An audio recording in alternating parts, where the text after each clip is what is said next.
আসসালামু আলাইকুম, সবাই কেমন আছেন? আমি হোমমেড ডিজাইন থেকে সবাইকে শুভেচ্ছা জানাচ্ছি। আমি নতুন একটা ডিজাইন তৈরি করছি। ডিজাইনটা হলো হিজাব। এই হিজাবটা আমি সম্পূর্ণ সুতির কাপড় দিয়ে তৈরি করছি। তৈরি করার নিয়মটা বলে দিচ্ছি।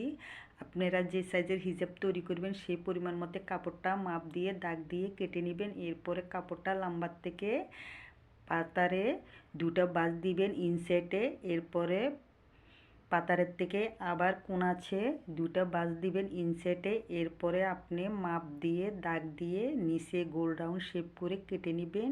এরপরে আপনি পেসের উপরের অংশে যে কাপড়টা আছে এটাকে গোল রাউন্ড শেপ করে কেটে নেবেন। কেটে নিয়ে পেসের উপরের অংশে এটা আপনি ইনসেটে জয়েন করবেন। জয়েন করে টপ সাইডে দুটো সিলে দিবেন, একটা টপ স্টিচ একটা 1/4, এতে করে ফিনিশিং ভালো থাকবে। এরপরে আপনি সামনের অংশ সেলাই করে নেবেন পরম পার্ট। এরপরে হিজাবের নিচে গোল রাউন্ড শেপটা আপনি হালকা কাপড়ের বাঁশ দিয়ে সেলাই করে নেবেন। তৈরি হয়ে গেল হিজাব। এই হিজাবটা ব্যবহার করবেন, আপনিও সেফ থাকবেন, দেখতেও ভালো লাগবে। আমার ভিডিও যদি ভালো লাগে লাইক শেয়ার করবেন। সবাই ভালো থাকবেন। আল্লাহ হাফিজ।